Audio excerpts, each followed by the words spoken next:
नमस्कार. हो. हिंदुस्तान पोस्टमध्ये मी सुजित महामुलकर आपलं स्वागत करतो. JNU म्हणजेच जवाहरलाल नेहरू युनिव्हर्सिटी याबद्दल तुम्ही ऐकलंच असेल. तर जवाहरलाल नेहरू युनिव्हर्सिटी म्हणजे JNU बद्दल जी काही माहिती आहे ती ऐकली की आपल्याला आपल्या डोळ्यासमोर येतं की एक डाव्या विचारसरणीचा पगडा असलेली युनिव्हर्सिटी, तिथली डाव्या विचारसरणीची चळवळ, मार्क्स, लेनिन आणि राष्ट्रविरोधी काही घोषणा हे जे आहे त्या अशा वातावरणामध्ये मुंबईतली एक मराठी मुलगी JNU मध्ये जाऊन छत्रपती शिवाजी महाराज आणि हिंदुत्वाचा नारा देते आणि त्याला उत्स्फूर्त प्रतिसाद मिळतो. आणि अशा मुलीशी म्हणजेच शांभवी थिटे ही मराठी मुलगी आपल्या सोबत आहे. तर शांभवी, तुझं हिंदुस्तान पोस्टमध्ये तुझं स्वागत. नमस्कार. तर धन्यवाद मला इथे बोलावल्याबद्दल. आणि माझं जी काही JNUची सद्यस्थिती आहे ती हिंदुस्तान पोस्टच्या माध्यमातून मी लोकांपर्यंत पोहोचवेन आजच्या इंटरव्ह्यूमुळे. तर थँक्यू मला अपॉर्च्युनिटी दिल्याबद्दल. तुझाही धन्यवाद आमच्याशी बोलायला लगेच तुम्ही प्रतिसाद दिलात. तर पहिला प्रश्न असा आहे की मीरा भाईंदरची मुलगी, मुंबई युनिव्हर्सिटीमधून तू पॉलिटिकल सायन्समध्ये ग्रॅज्युएशन केलं आणि मग थेट म्हणजे महाराष्ट्रामध्ये इतक्या युनिव्हर्सिटीज आहेत शिक्षणाचं, म्हणजे पुणे शिक्षणाचं माहेरघर म्हणतात. तर इथे एवढ्या शिक्षणाच्या, उच्च शिक्षणाच्या संधी असताना तू JNU म्हणजे जे तुलाही माहिती असेल की तिथे डाव्या विचारसरणीचा पगडा आहे आणि अशा वातावरणामध्ये, अशा इन्स्टिट्यूटमध्ये, युनिव्हर्सिटीमध्ये तू प्रवेश घेतलास. तर मग त्यामागचं काय लॉजिक होतं किंवा काय उद्देश काय होता तुझा? का तू तिकडे कशी गेलीस? सगळ्यात आधी मला आंतरराष्ट्रीय संबंध किंवा आंतरराष्ट्रीय राजकारण या विषयामध्ये प्रचंड रस होता. माझं म्हणजे ग्रॅज्युएशन मी करत असतानाच ही गोष्ट कुठे ना कुठे ठरवली होती की आपल्याला देशातल्या टॉप रँकिंग युनिव्हर्सिटीमध्ये जाऊन हा विषय शिकायचा आहे. अर्थात महाराष्ट्रात शिक्षणाच्या अनेक संधी आहेत, पण जो JNUचं जे वातावरण आहे, स्पेशली जे पॉलिटिकल वातावरण आहे आणि राजकीय कल्चर किंवा राजकीय संस्कृती जी तिथली आहे ती महाराष्ट्रात कुठेतरी नाहीये. आणि ह्याबद्दल सगळेच ही गोष्ट मान्य करतील. त्यानंतर JNU मध्ये एक स्कूल ऑफ इंटरनॅशनल स्टडीज आहे, म्हणजे अख्खीच्या अख्खी एक स्कूलच आहे जी आंतरराष्ट्रीय राजकारणावरती त्यामध्ये अभ्यास आणि संशोधन ह्या गोष्टी होतात. आपले सध्याचे परराष्ट्र मंत्री जयशंकर हे सुद्धा त्याच स्कूलमध्ये शिकले. आणि अनेक भारतातले मोठे मोठे डिप्लोमॅट्स किंवा आंतरराष्ट्रीय संबंधांवरती लिहिणारे आणि त्यात रस असलेले आणि त्यात स्वतःचं करिअर घडवलेले अनेक जण ह्याच स्कूलमध्ये शिकले. त्यामुळे कुठे ना कुठेतरी आपण तिथे जावं ही इच्छा आणि ही ओढ ग्रॅज्युएशन पासूनच होती. आणि JNU मध्ये प्रवेश मिळवणं तसं चॅलेंजिंग आहे, तसं कठीण आहे. त्यामुळे स्वतःला थोडंसं कुठेतरी रेडीही करायचं होतं, तयारही करायचं होतं या चॅलेंजसाठी. आणि म्हणून मी ग्रॅज्युएशन पासूनच तयारी करायला सुरुवात केली होती की आपल्याला जायचं आहे तर JNU मध्ये जाऊनच हा विषय शिकायचा आहे. मला वाटतं तू ABVP मध्ये पण काम केलंय, अखिल भारतीय विद्यार्थी परिषद. तर त्या म्हणजे तुझ्यावर जो आता विचारांचा पगडा आहे तो थोडं हिंदुत्वाकडे कल असलेला आहे आणि तिथलं वातावरण जे JNU मधलं आहे ते थोडंसं डाव्या विचारसरणीचं आहे. मग तुला तिथे शिक्षण घेताना काही दडपण किंवा इतरांकडून वेगळी वागणूक वगैरे असा काही अनुभव आला कधी? दडपण तर हो असतं. जेव्हा मी सुरुवातीला JNU मध्ये गेले त्यावेळेला थोडी भीती कुठे ना कुठेतरी होतीच.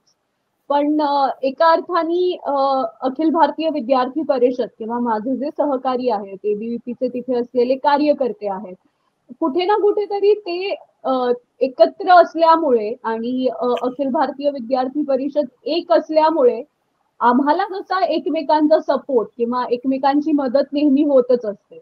त्यामुळे हळूहळू जेव्हा आपण ह्या सर्कलमध्ये राहायला लागतो ABVPच्या, त्यामुळे आपल्याला स्वतःला एक कॉन्फिडन्स निर्माण होतो. आपल्याला एक विश्वास तयार होतो की आपल्यासारखे अनेक जण इथे आहेत ज्यांना देशाबद्दल, ज्यांना आपल्या धर्माबद्दल, ज्यांना आपल्या देवाबद्दल आस्था आहे, ज्यांची प्रेरणास्थानं आपल्यासारखीच आहेत. ज्यांची आम्हाला ज्यांच्याकडून प्रेरणा मिळते. महाराणा प्रताप असू दे, छत्रपती शिवाजी महाराज असू दे, राणी लक्ष्मीबाई असू दे, अहिल्यादेवी होळकर असू दे. तर ह्यांच्याबद्दल आधीपासूनच माझ्या मनात कुठे ना कुठेतरी प्रेम होतं, आस्था होती. आणि माझ्यासारखी अजून 100 मुलं आहेत JNU मध्ये, हे मला ABVP च्या कार्यक्रमांना गेल्यावरती कळलं. आणि त्यांचं काम हे माझ्यापेक्षा नक्कीच जास्त होतं, कारण अखिल भारतीय विद्यार्थी परिषदेने 10 वर्षापूर्वीचे जे कार्यकर्ते आहेत तिथले, त्यांनी तर फारच हालाकीचे दिवस काढले आहेत.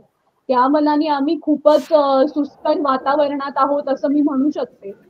आणि डाव्यांकडून विरोध होतो. अनेक वेळेला तात्विक चर्चा होतात, अनेक वेळेला फिजिकल व्हायलन्स देखील होतो. पण त्या सगळ्या गोष्टी आता JNUचा भाग असल्यामुळे किंवा त्या सगळ्या गोष्टी ऍक्टिव्हिझमचा भाग असल्यामुळे कुठे ना कुठेतरी त्याबद्दल मला माझ्या मनामध्ये काही असं वाईट वाटायचं किंवा खंत अशी कोणतीच नाही. अच्छा.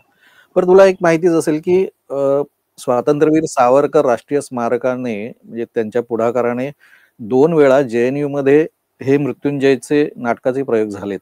तर त्यानंतर JNU मध्ये काही म्हणजे तिथल्या विद्यार्थ्यांमध्ये विचारसरणीमध्ये काही फरक पडला का, किंवा तुला त्याचा प्रभाव किंवा त्याचा काही असं तुला जाणवतं का की 2019 नंतर म्हणजे तिथे काही बदल होत आहेत किंवा विचारसरणी बदलतीये?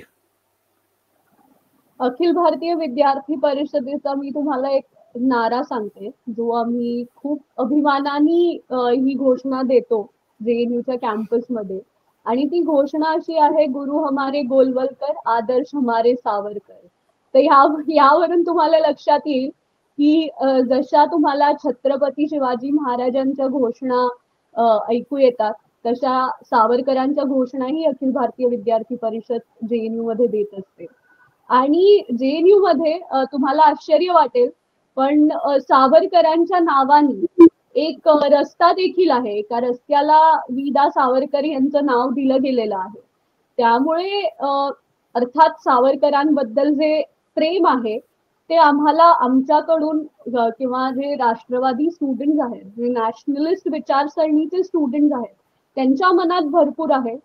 डाव्यांकडून अर्थातच विरोध होतो, काँग्रेसकडून म्हणजे जी NSUI आहे, काँग्रेसची स्टुडंट ऑर्गनायझेशन, त्याही कडून विरोध होतो.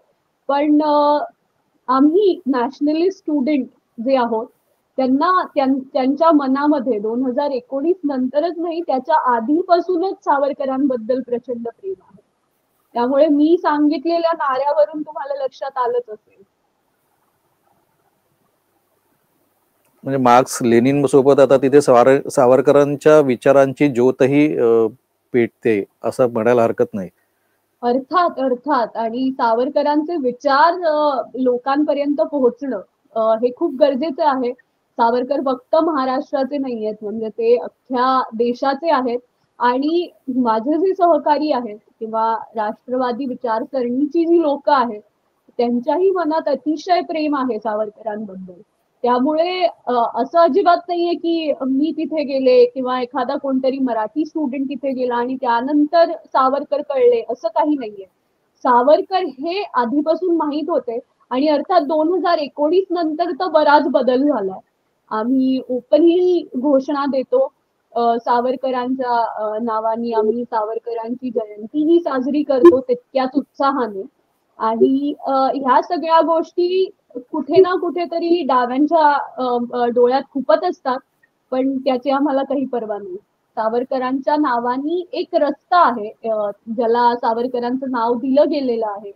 आणि त्या रस्त्यावरती आमचं अर्थात त्या रस्त्यावरून येणं जाणं तर आमचं असतंच. माझं काय, अनेक जणांचं असतं. कारण त्याच रस्त्याला लागून PhDच्या विद्यार्थ्यांचं, मुलांचं एक मोठं हॉस्टेल आहे त्या रस्त्याला लागूनच. त्यामुळे जे कोणीही PhD करतायत त्यांना अगदी सावरकर मार्गावरूनच जावं लागतं असं मी म्हणू शकते. आणि अजून अध्यासन केंद्र मराठी भाषेसाठी आता एक तयार होत आहे की कुसुमाग्रजांच्या नावाने, ज्यामध्ये मराठी भाषेच्या विविध कंगोऱ्यांचा अभ्यास केला जाईल. आणि मराठी भाषेला अर्थात अभिजात दर्जा प्राप्त झालाय, ही अभिजात भाषा आहे. त्यामुळे महाराष्ट्रातील मराठी मुलांसोबतच इतर प्रांतातील मुलंही ह्या भाषेचा अभ्यास करतील, ह्या दृष्टीने त्या केंद्राची स्थापना झाली आहे.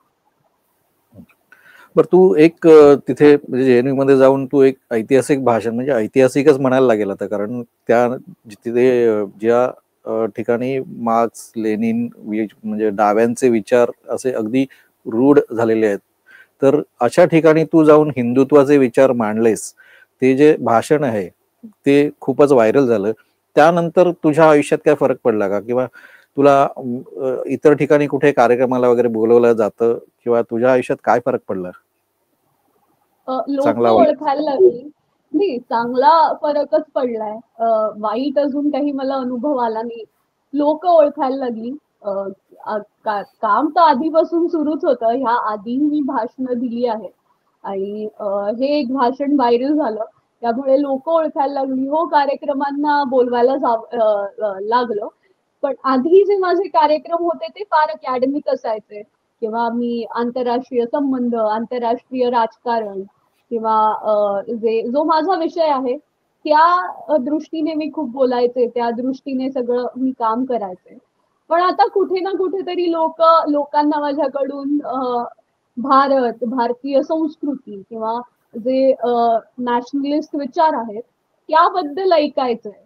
म्हणजे माझ्या विषयाला धरून, माझ्या विषयाशी हे विचार कसे निगडीत आहेत ह्या पर्स्पेक्टिव्हनी ते लोकांना ऐकायचे आणि लोक प्रश्नही त्याच दृष्टीने विचारतात आणि हे सगळं आनंद देणारं आहे. पण कुठे ना कुठेतरी ही एक रिस्पॉन्सिबिलिटी ही आहे की मी लोकांना कसं आन्सर करते, मी लोकांना काय उत्तरं देते, तर ते भान असणं कुठेतरी गरजेचं आहे आणि ती गोष्ट मी आता शिकते हळूहळू. मग तू ग्रॅज्युएशन पॉलिटिकल सायन्स मध्ये केलंस, आता जे हायर स्टडीज आहेत ते पण इंटरनॅशनल पॉलिटिक्सशी रिलेटेड आहे, तर भविष्यात तुला म्हणजे राजकारणात यायला आवडेल का? किंवा काय तुझं पुढे भविष्यात काय प्लॅनिंग, कुठे जायचं, करिअर कुठलं करायचं, असं काही ठरवलंय का? अकॅडमिक्स मध्ये माझा इंटरेस्ट आधीपासून आहे. त्यामुळे माझं करिअर मला लिहायला आणि वाचन या दोन गोष्टी माझ्या प्रचंड आवडीच्या आहेत. मी माझ्या क्षेत्रात, माझ्या विषयाशी संबंधित खूप लिखाण केलंय. भारतीय मॅगझिन्स मध्ये केलंय, आंतरराष्ट्रीय मॅगझिन्स मध्ये केलंय, वेगळ्या वेगळ्या भाषांमध्ये मी लिखाण केलंय. त्यामुळे कुठे ना कुठेतरी ह्या विषयाशी धरूनच मला काहीतरी आयुष्यात करायचंय. आणि राजकारणाचं म्हणाल तर हा प्रश्न मला सगळेच विचारतात की तुला राजकारणात यायचंय का, राजकारणात यायचंय का. तर त्या संबंधी अजून असा काही मी विचार केला नाहीये.